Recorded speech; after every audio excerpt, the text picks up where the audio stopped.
क्योंकि मैंने बहुत सारे टॉपिक कवर किए, इंट्रोडक्शन दिया आपको एम्पलीफायर को आपको सर्किट बना के दिखाया कि एक डिपेंडेंट सोर्स से हम किस तरह से एम्पलीफायर बनाएंगे।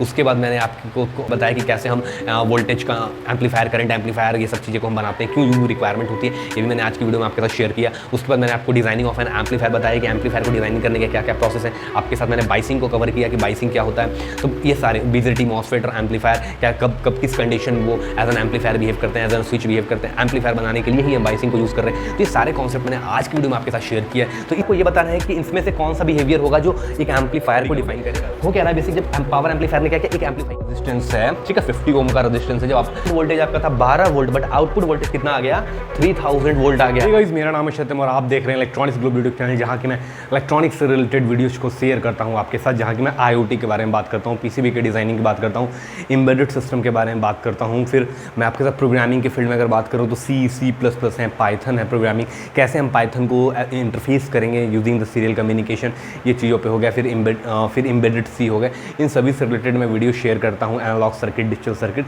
मतलब ये है कि जो भी एक इलेक्ट्रॉनिक्स इंजीनियरिंग के स्टूडेंट्स को रिक्वायरमेंट होती है इन द फ्यूचर, कि वो अपने करियर में कुछ करना चाहता है, कोर इंडस्ट्रीज़ में जॉब करना चाहता है, तो क्या क्या चीज़ों की उसे रिक्वायरमेंट होनी चाहिए, मैं उससे रिलेटेड वीडियोज़ को शेयर करता हूँ। एक बहुत ही इंपॉर्टेंट टॉपिक है, इंटरव्यूज़ के पर्पज़ से बात करूँ या फिर एक जॉब के पर्पज़ से बात करूँ या एज एन एक इलेक्ट्रॉनिक्स इंजीनियर के पॉइंट ऑफ व्यू से बात करूँ, वो है एक एम्पलीफायर।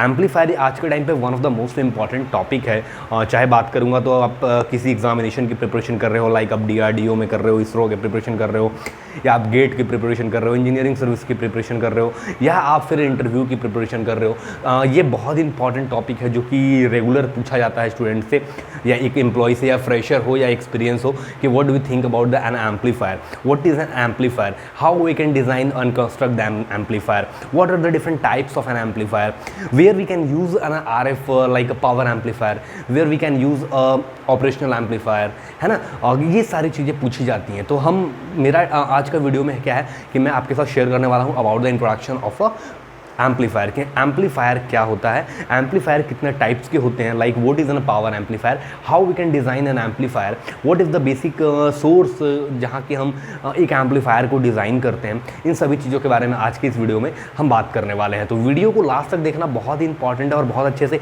क्लियर होने वाला है आपको सारी चीज़ें। तो आशा करूँगा आपको वीडियो में बहुत मज़ा आएगा और आप जाकर के प्लेलिस्ट चेकआउट कर सकते हो, जहाँ की मैं बहुत सारी वीडियोज़ आपके लिए शेयर करता हूँ हर एक डिफरेंट टॉपिक से रिलेटेड। तो एक बार जरूर प्लेलिस्ट जाकर चेक करो, आपकी काम की वीडियो डेफिनेटली बहुत सारे टॉपिक्स हैं जो आपके काम के मिलेंगे, क्योंकि जो भी टॉपिक मैं कवर करता हूँ उसे मैं प्रैक्टिकली लेकर के चलता हूँ, प्रैक्टिकल वे में कि उसे कहाँ आप यूज़ कर सकते हो, ठीक है। चाहे डिजिटल इलेक्ट्रॉनिक्स हो, एनालॉग सर्किट हो, कंट्रोल सिस्टम हो, आपके नेटवर्क एनालिसिस हो, हर एक चीज़ जो भी इंपॉर्टेंट सब्जेक्ट्स है और स्पेशली इंपॉर्टेंट टॉपिक्स है। तो एक बार प्लेलिस्ट जाकर चेकआउट करो और इस वीडियो को शुरू करते हैं। So the first question is very important and that is what is an amplifier। अब मैं आपको एक बेसिक ब्लॉक डायग्राम बना करके दिखाऊंगा और आपको ये बताना है कमेंट में जाकर के कि क्या ये एम्पलीफायर है या नहीं, ठीक है। जस्ट कि अगर मैं एग्जांपल एक लेता हूँ, मेरे पास ये एक ब्लॉक डायग्राम है, जस्ट सपोज करो, ठीक है। एक सर्किट है मेरा, ठीक है, एक सर्किट है, इसमें मैं इनपुट देता हूँ, लेट्स से कि x of t is equal to 5 sin omega t, और इस xi लिख देता हूँ, इनपुट है, और इस सर्किट का जो आउटपुट आ रहा है बेसिक्स x0 ऑफ t, इसे अगर मैं बोलता हूँ ये 5 sin ओमेगा t है, सेम है, ठीक है। एक सर्किट और बनाता हूँ, ठीक है, ये भी एक सर्किट है, ठीक है, सर्किट 1, सर्किट 2। यहाँ पे मैं ये बोलूँ कि यहाँ पे जो मेरा x1 ऑफ t है ये है 5 sin ओमेगा t, और यहाँ पे अगर बोलूँ तो x1 ऑफ t है आपका लेट्स से कि 50 sin ओमेगा t, ठीक है। एक सर्किट ये है, एक और चलो बनाता हूँ बेसिक सा सर्किट 3। यहाँ पे जो इनपुट है x ऑफ t, यहाँ पे लेट्स से कि अगर मैं इनपुट लेना चाहूँ तो मैं ये बोलूँ कि अगर मेरे पास एक इनपुट है, क्या इनपुट हो सकता है, लेट्स से कि 5V है, ठीक है, 5 वोल्ट है, एक इनपुट है, आउटपुट वोल्टेज जो आया दैट इज़ 5Vi आया, ठीक है। आउटपुट वोल्टेज जो आया क्या, 5 टाइम्स ऑफ Vi आया, ये Vi है, ठीक है। इसमें से आपको ये बताना है कि इसमें से कौन सा बिहेवियर होगा जो एक एम्पलीफायर को डिफाइन करेगा कि एक एम्पलीफायर ये है।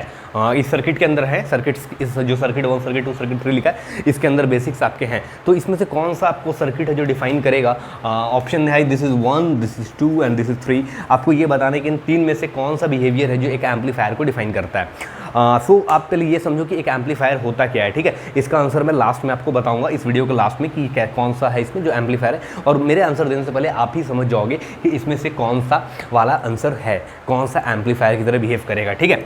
चलो इसे मैं इरेज करता हूँ और बात करेंगे अबाउट द एम्पलीफायर। सो हमारा टॉपिक क्या है, amplifier. So before starting the amplifier हम पहले बात कर लेंगे कि एम्पलीफायर है क्या। तो हमारा टॉपिक क्या है, amplifier. What is N amplifier. आप जैसे कि अगर आप कभी क्लासरूम वगैरह अटेंड किए होंगे जहाँ पे 100,000, 500 इस तरह अगर मतलब क्या है कि लार्ज नंबर ऑफ स्टूडेंट्स जहाँ पे अवेलेबल हैं, हम उसके अगर बारे में बात करें तो वहाँ पे आप देखते होंगे कि जो टीचर हैं जो वहाँ पे पढ़ा रहे हैं, या फिर अगर कोई भी बंदा है जो आपके वहाँ पे है, ठीक है, वो एक स्पीकर यूज़ करता है, जस्ट लाइक कि मैं ये यूज़ कर रहा हूँ और आप सुन रहे हो। वहाँ पे क्या होगा कि टीचर बहुत ही स्लोली बात करता है, वो बहुत लाउड बात नहीं करता है, क्योंकि बहुत लंबे स्टूडेंट्स हैं तो काफ़ी पीछे तक जाएगा वो चीज़ें, वॉइस जानी चाहिए। तो वहाँ पे क्या हो रहा है बेसिक, वहाँ पे हो रहा है कि आप जो बोल रहे हो ना, आपकी जो वॉइस सिग्नल है, उस वॉइस सिग्नल को ये माइक के थ्रू क्या हो रहा है, एक एम्पलीफायर लगा रहता है। आप देखते होगे अपने क्लासरूम में कहीं साइड में ये ब्लैक कलर का बॉक्स रहता होगा, अब बहुत सारे कंपनीज के आते हैं, ठीक है। तो वहाँ पे क्या है, उसमें एक एम्पलीफायर लगा हुआ है, और वो सर्किट क्या करता है, उस वॉइस सिग्नल को एम्पलीफाई करके एक हाई वॉल्यूम में कन्वर्ट करता है, ठीक है। बेसिक सा ये समझो।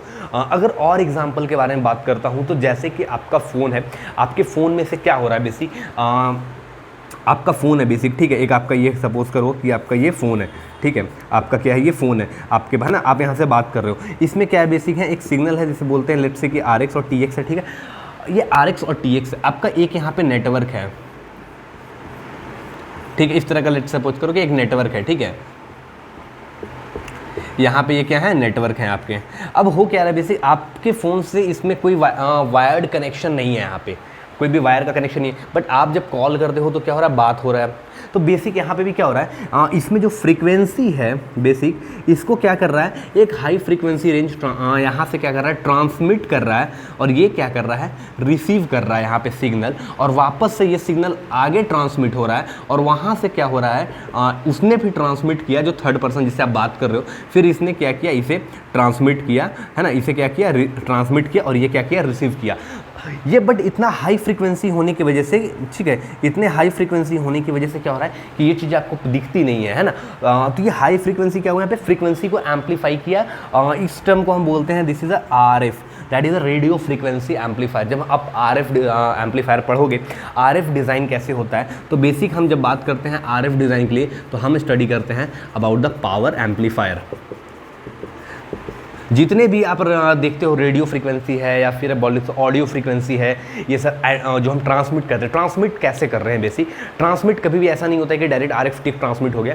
आपको रिक्वायरमेंट होगी एक एंटीना की, आपके फ़ोन में भी एंटीना होता है, बट वो इतना मिनिमम लेंथ है कि मैं कभी आगे चल करके एंटीना पे वीडियो बनाऊंगा तो बताऊंगा कि एंटीना की लेंथ कैसे रिड्यूस करते हैं, कितना हाई फ्रीक्वेंसी होगा, वेवलेंथ क्या होगा, वो एक अलग टॉपिक है अबाउट द कम्युनिकेशन चैनल, ठीक है। जब कम्युनिकेशन के बारे में आप स्टडी करोगे, हो क्या रहा है बेसिक, जब पावर एम्पलीफायर ने क्या किया, एक एम्पलीफाई किया सिग्नल को, है ना, और उस एंटीना को स्ट्रेंथ प्रोवाइड किया कि आप आगे ट्रांसमिट करो उस फ्रीक्वेंसी को, ठीक है। तो वो काम करता है पावर एम्पलीफायर। इस तरह के डिफरेंट आपके पास क्या है, एम्पलीफायर है। अब देखो बात करता हूँ, अब आप समझ रहे होगे कि एम्पलीफायर हो क्या रहा है बेसिक। तो एम्पलीफायर क्या कर रहा है बेसिक, एक लो लेवल सिग्नल को या एक वीक सिग्नल को एक स्ट्रेंथ प्रोवाइड कर रहा है, किसमें, हाई सिग्नल में।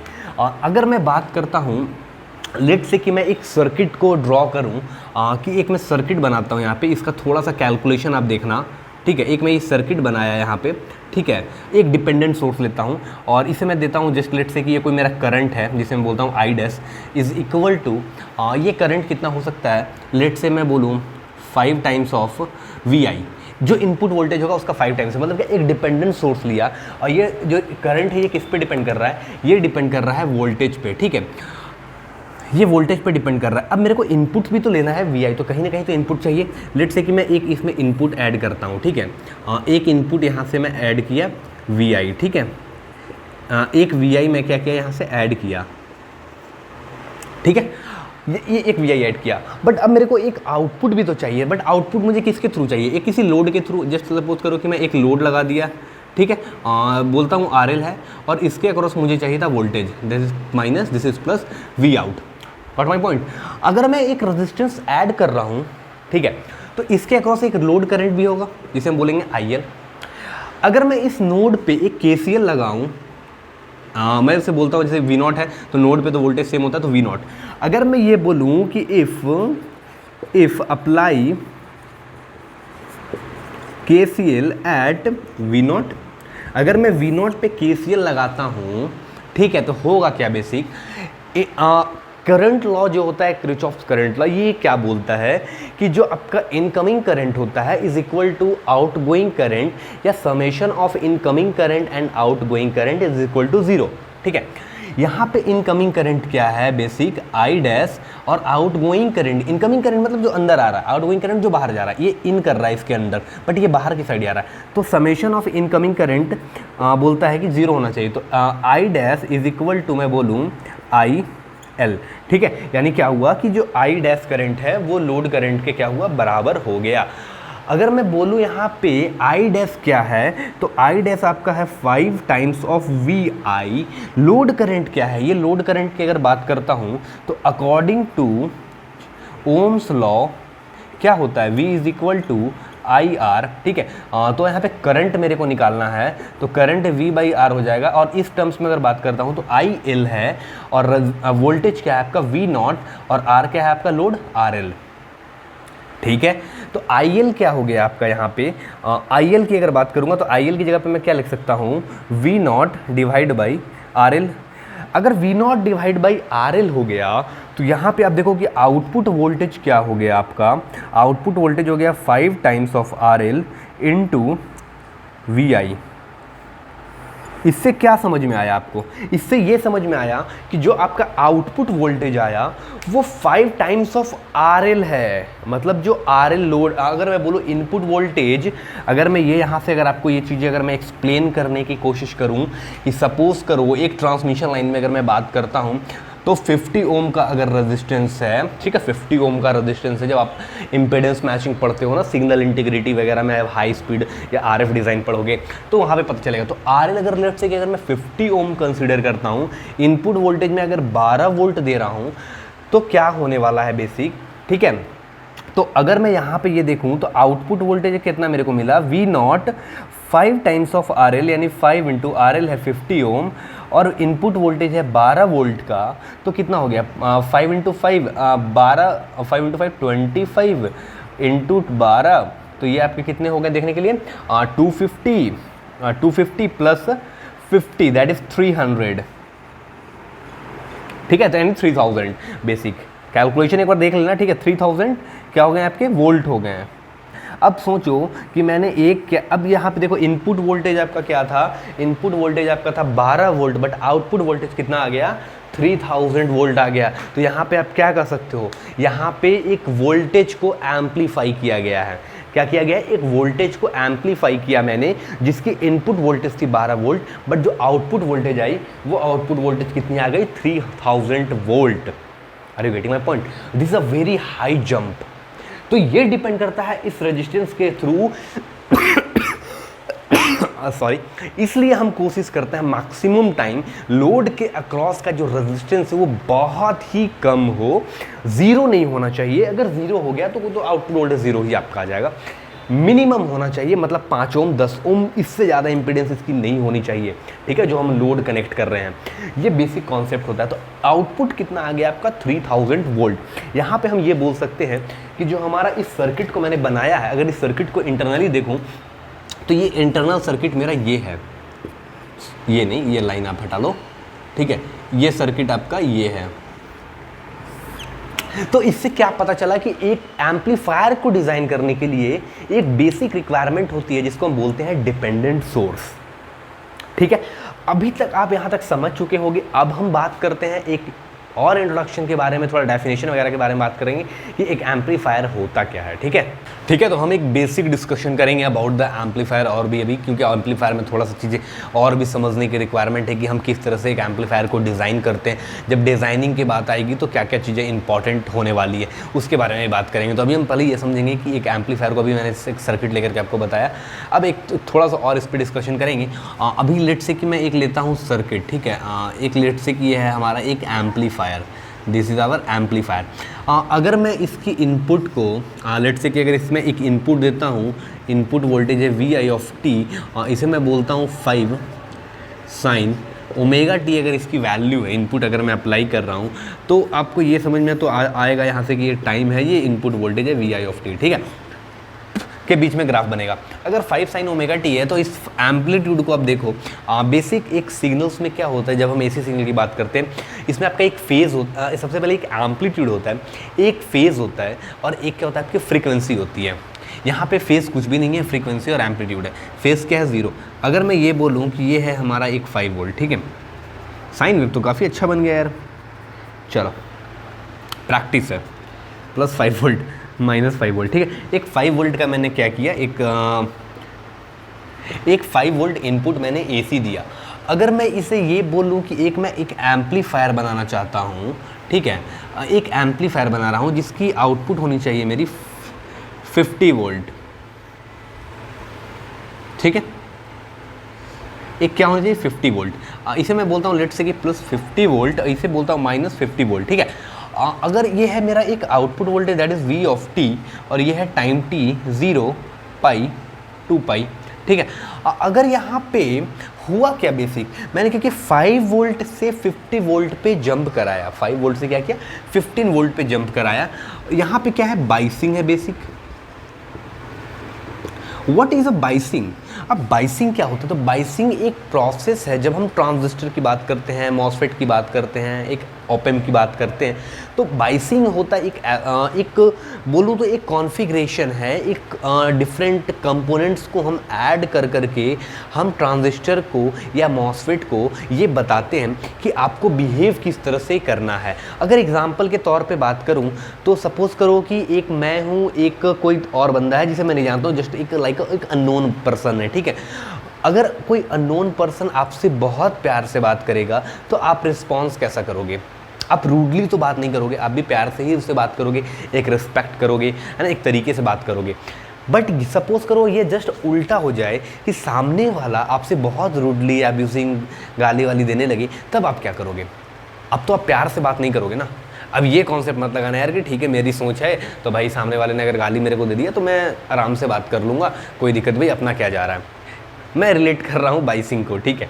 तो यहाँ पे क्या होगा कि अगर सामने वाला आपसे बहुत रूडली बात कर रहा है, बहुत सारे ऐसे लोग होते हैं मार्केट में, या मार्केट में बोलिए बहुत सारे ऐसे लोग हैं सोसाइटी में जो कि इस तरह की बिहेवियर करते हैं कि सामने वाला अगर उसे किसी ने थोड़े सा कुछ बोल दिया तो यहाँ लड़ाई स्टार्ट हो जाती है ना, लड़ाई स्टार्ट हो जाएगी, बहस होने लगती है, ये सारी चीज़ें होने लगती है। तो हो क्या रहा है बेसिक कि सामने वाले ने जैसा आपके साथ रिस्पॉन्स किया आपने ही वैसा रिस्पॉन्स किया, यही होता है बाइसिंग। क्योंकि ट्रांजिस्टर की बात करता हूँ या मॉसफेट की बात करता हूँ, ये दोनों के दोनों जो आपके इलेक्ट्रॉनिक डिवाइस हैं, इलेक्ट्रॉनिक्स कंपोनेंट्स हैं, इनका काम क्या होता है बेसिक कि आपके ट्रांजिस्टर हो या मॉसफेट हो, ये दोनों की तरह दोनों जो हैं वो आपके एज एन स्विच भी बिहेव कर सकते हैं, एज एन एम्पलीफायर भी बिहेव कर सकते हैं। अब किस कंडीशन में एम्पलीफायर की तरह बिहेव करेगा, किस कंडीशन में स्विच की तरह बिहेव करेगा, ये कैसे पता चलेगा? ये मॉसफेट को, एक ट्रांजिस्टर को कैसे समझ में आएगा कि कब मुझे एक ट्रांजिस्टर की तरह कब मुझे एक स्विच की तरह यूज़ होना है, कब मुझे एक एम्पलीफायर की तरह यूज़ होना है? तो यहाँ पे एक प्रोसेस आता है जिसको हम बोलते हैं बाइसिंग। तो बाइसिंग का बेसिक काम यही है कि एक ट्रांजिस्टर को या एक मॉसफेट को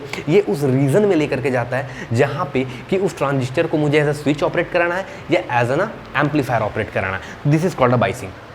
ये मैंने बाइसिंग किया, ठीक है। मैंने बाइसिंग करके क्या किया यहाँ पे बेसिक कि जो मेरा इनपुट वोल्टेज है, आउटपुट वोल्टेज है V(t), ये क्या हो गया बेसिक, यहाँ पे क्या हुआ बेसिक, तो 10 टाइम्स ऑफ इनपुट वोल्टेज, यही हुआ बेसिक।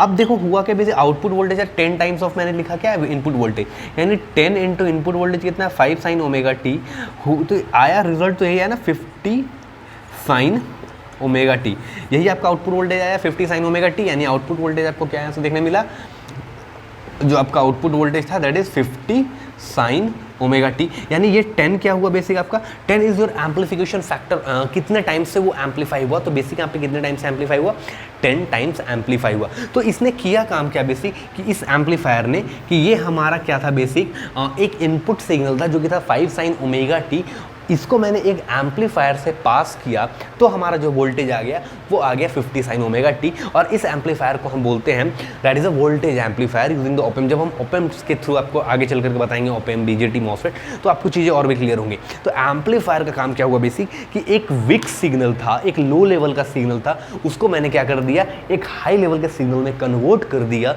इसी कन्वर्जन को हम बोलते हैं ऑपरेशनल एम्पलीफायर, एम्पलीफायर। आगे चल के जब आप पढ़ोगे तो बहुत डिफरेंट टाइप्स ऑफ आपको एम्पलीफायर देखने को मिलेंगे।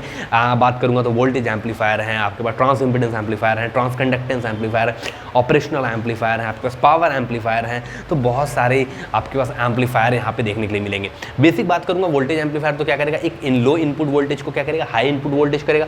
अगर बात करूंगा 5 वोल्ट का इनपुट है तो आपको आउटपुट कितना देने वाला है, ये जो भी आपको आउटपुट देगा 5 वोल्ट से ज़्यादा देगा, 5 वोल्ट से क्या करेगा, ज़्यादा देगा, इसे हम बोलेंगे वोल्टेज एम्पलीफायर। अगर वहीं पे हम बात करेंगे करंट एम्पलीफायर के बारे में, करंट एम्पलीफायर क्या करेगा, करंट को एम्पलीफाई करेगा। जस्ट अगर मैं बोलूँ 30 मिली एम्पियर अगर मैं इनपुट दे रहा हूँ तो आउटपुट आपको 50 मिली एम्पियर मिल जाए, 100 मिली एम्पियर मिल जाए, 1 एम्पियर मिल जाए, जो भी आउटपुट आपको मिलेगा एम्पलीफाई कर देगा, वो हो गया करंट एम्पलीफायर। उसी तरह से अगर और बात करता हूँ तो आपके पास पावर एम्पलीफायर, पावर एम्पलीफायर क्या करता है बेसिक, मैक्सिमम करंट फ्लो कराने की कोशिश करता है टू द लोड, जो लोड लगे होते हैं वहाँ तक मैक्सिमम करंट फ्लो कराने की कोशिश करता है, जिसकी वजह से क्या होगा, मैक्सिमम पावर ट्रांसफर होगा। और मैक्सिमम पावर जब ट्रांसफर होगा तो आपका नॉइज़ और डिस्टॉर्शन जो है आपके सर्किटरी में वो बहुत ही कम होगा।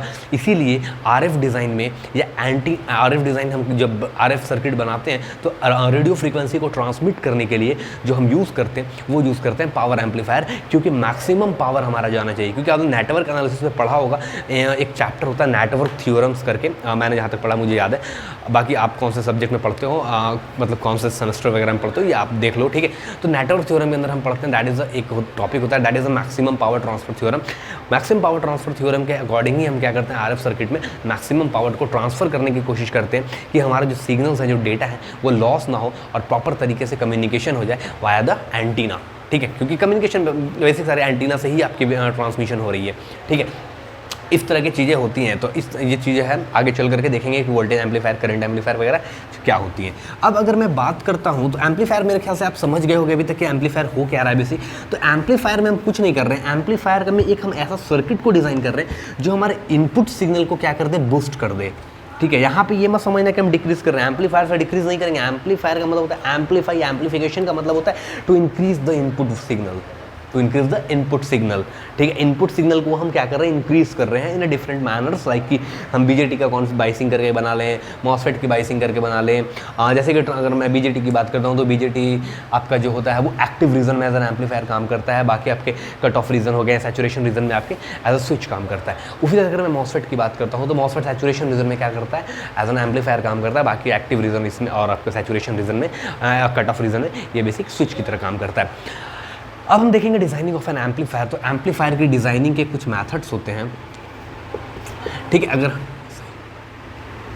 हम देखेंगे designing of an amplifier, amplifier को डिज़ाइन करते हैं जब हम तो कुछ इंपॉर्टेंट पैरामीटर्स हैं जिससे कंसीडर करते हैं कि किस तरह से एक फ्लो होता है, कैसे हम एक एम्पलीफायर को डिज़ाइन करेंगे। तो the first important thing is very important and that is your requirement, कि आपकी रिक्वायरमेंट क्या है बेसिक, कि जब आप एक एम्पलीफायर को डिज़ाइन करते हो तो आप किस तरह का एम्पलीफायर बनाना चाहते हो। लाइक जैसा कि मैंने बताया अभी आपको कि आपके पास एम्पलीफायर डिफरेंट टाइप्स के होते हैं, पावर एम्पलीफायर हैं आपके पास करंट एम्पलीफायर हैं, आपके पास वोल्टेज एम्पलीफायर हैं, आपके पास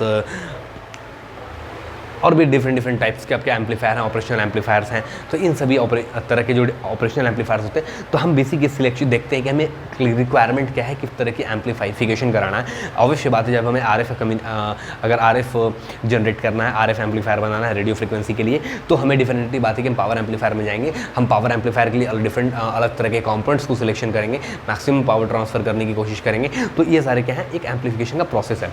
second step is very important, that is a biasing, selection of component, that is a selection of active component,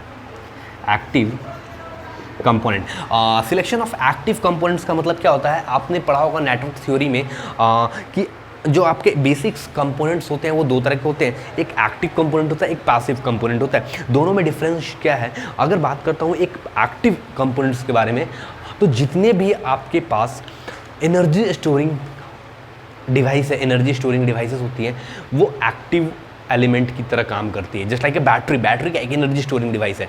आपके पास पावर हो या ना हो, वो एक बैकअप दे देगा आपको, ठीक है।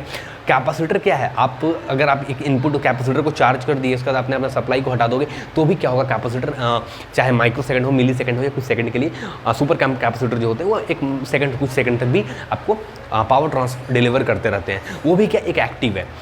सेमीकंडक्टर के जितने भी डिवाइसेस हैं सारे के सारे क्या हैं, आपके सारे एक्टिव एलिमेंट हैं। चाहे ऑपरेशनल एम्पलीफायर हो, बीजेटी हो, मॉसफेट हो, ट्रांजिस्टर हो, डायोड हो, आप जेफएट यूज़ करते हो, आप सीमॉस यूज़ करते हो, सारे के सारे क्या नॉन लीनियर डिवाइसेस हैं।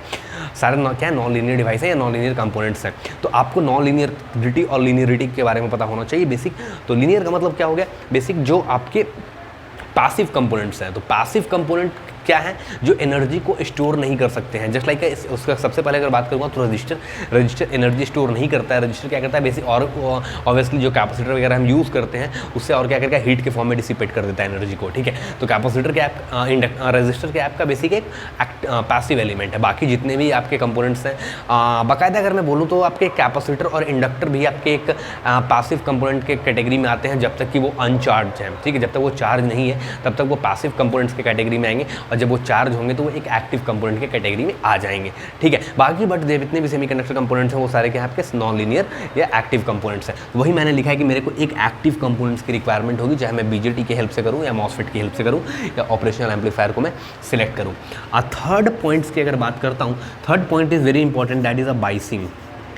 अभी मैंने आपको बाइसिंग बताई कि क्यों हम बाइसिंग यूज़ करते हैं, तो बस वही पर्पस है कि बाइसिंग हम क्यों यूज़ कर रहे हैं। तो बाइसिंग यूज़ करने का बेसिक पर्पस वही है कि जो मैंने एक्टिव कंपोनेंट लिया है, जैसे कि अगर मैं एग्जांपल लेता हूँ तो मैंने अगर मॉसफेट को सिलेक्ट किया है, मॉसफेट की हेल्प से मुझे बनाना है एक एम्पलीफायर, तो मुझे पता है कि मॉसफेट जो होता है वो सैचुरेशन रीजन में क्या काम करता है, आपका एज एन एम्पलीफायर काम करता है, कट ऑफ रीजन में नहीं करेगा। तो एम्पलीफायर में जो कट ऑफ रीजन है जो और जो आपका सैचुरेशन रीजन है, जो एक्टिव रीजन है, ये कैसे डिफाइन होगा, ये डिफाइन होता है बाइसिंग से। तो जब हम बाइसिंग करते हैं तो हमें पता चलता है कि हाँ ये हमारा जो मॉसफेट है ये बिहेव करेगा as an amplifier, as an switch, as an open switch या क्लोज स्विच, ठीक है। तो हमारा हो गया बाइसिंग का काम। Fourth point is very important. Fourth point क्या है आपका,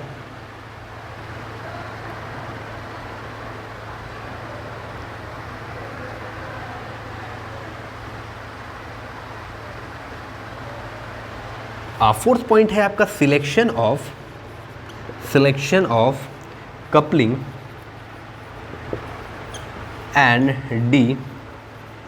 डीकपलिंग सर्किट।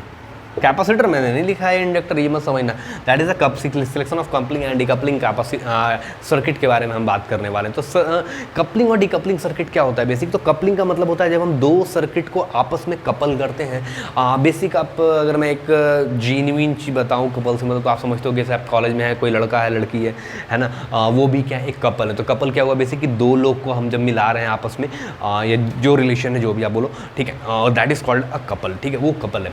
तो उसी तरह से क्या हो रहा है यहाँ पे, जब हम सर्किट्स को कपलिंग और डीकपलिंग, जब दो कैपेसिटर को या दो इंडक्टर को या हम दो सर्किट को बेसिक बोले, अभी हम सर्किट की बात कर रहे हैं, तो जब हम दो डिफरेंट सर्किट को आपस में ऐड करते हैं तो उसे बोलते हैं कपलिंग। वहाँ पे बहुत सारी चीज़ें देखी जाती हैं, ग्राउंडिंग है, ये सब चीज़ें हैं, वो डिफरेंट पार्ट्स हैं, वो भी पार्ट हैं जब आप एम्पलीफायर पूरा डिज़ाइन करोगे। तो कपलिंग और डीकपलिंग सर्किट को भी इंपॉर्टेंट मद्देनजर रखे हुए देखना है। इसके बाद आपको फिफ्थ देखना है, that is a calculation of components value।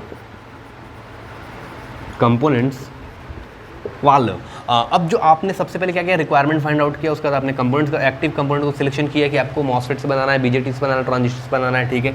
उसके बाद आपने उसकी बाइसिंग कर ली, ठीक है। बाइसिंग करने के बाद आपने सर्किट को डिफाइन कर लिया कि ये मेरा एक सर्किट है, ये एक सर्किट है, ये एक सर्किट है, ये एक सर्किट है, ये सारा मिला के एक मेरा पीसीबी बोर्ड बना है। कैसे इन दोनों को हम कपल करेंगे, इन दोनों को है ना कनेक्ट करेंगे, जैसा भी जो भी इंटरनल आर्किटेक्चर होगा, ठीक है। उसके बाद आपने कंपोनेंट्स की वैल्यू भी कैलकुलेट कर ली।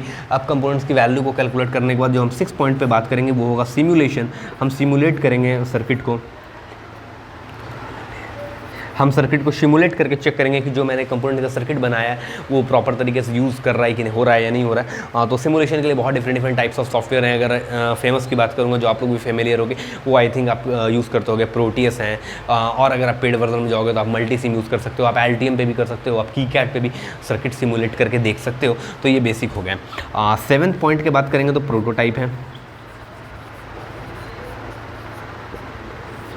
प्रोटोटाइप क्या होता है? बेसिक तो प्रोटोटाइप हम टेस्टिंग के लिए यूज़ करते हैं कि हम एक बार में जब भी हम पीसीबी डिज़ाइन कर रहे हैं, सर्किट डिज़ाइन कर रहे हैं, तो हम एक बार में ही हम फाइनलाइज नहीं कर देते हैं पीसीबी को या अपने सर्किट को कि हाँ ये फाइनल हो गया, क्योंकि बहुत सारी इश्यूज़ आती रहती हैं। तो हम 2-3 रिवीजन ट्राई करते हैं। एक बार पीसीबी बन के आई हमारी, उसके बाद हम उस सर्किट को टेस्ट करेंगे कि वो प्रॉपर तरीके से काम कर रहा है कि नहीं कर रहा है। अगर नहीं कर रहा है तो फिर से हम क्या करेंगे, उसमें कुछ चेंजेस करेंगे, ये सब चीज़ें देखेंगे, ठीक है।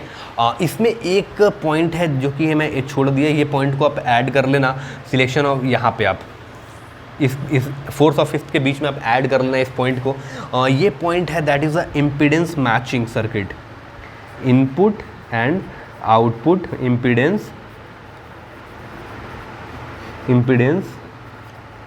मैचिंग सर्किट, ठीक है। तो ये चीज़ आप देख लेना, input and output impedance matching circuit भी बहुत ज़्यादा इंपॉर्टेंट होता है यहाँ पे। तो इसके ना 8 पॉइंट मैंने क्या किया यहाँ पे अभी तक डिस्कस किया। 8 पॉइंट डिस्कस किया, दैट इज़ द प्रोटोटाइप। तो हमने क्या किया, 8 पॉइंट यहाँ तक डिस्कस किया। हम इस 8 पॉइंट्स को लेकर के ही सर्किट को, एक एम्पलीफायर को डिज़ाइन करते हैं। तो बेसिक एक एम्पलीफायर डिज़ाइनिंग प्रोसेस आप समझ गए होंगे कि हम एक एम्पलीफायर क्या होता है, एम्पलीफायर कैसे बनता है, डिपेंडेंट सोर्स क्या होते हैं, किस तरह से एक एम्पलीफायर को हम डिज़ाइन करेंगे, कैसे एम्पलीफायर आपका पूरा काम करेगा। तो आज की वीडियो में आपने पूरा ये चीज़ें को सीखा है। तो मैं आशा करूँगा कि आपको ये वीडियो बहुत इंटरेस्टिंग लगा होगा, क्योंकि मैंने बहुत सारे टॉपिक कवर किए, इंट्रोडक्शन दिया आपको एम्पलीफायर को आपको सर्किट बना के दिखाया कि एक डिपेंडेंट सोर्स से हम किस तरह से एम्पलीफायर बनाएंगे।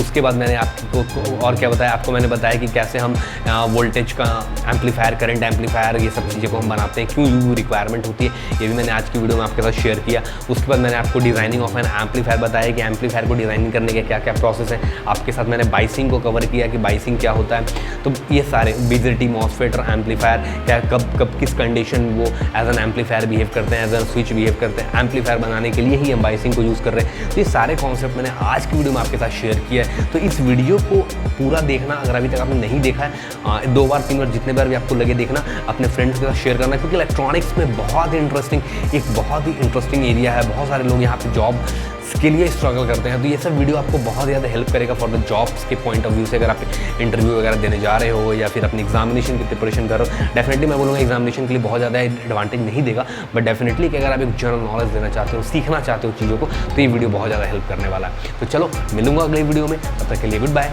Take care, thanks for watching this video, thank you very much.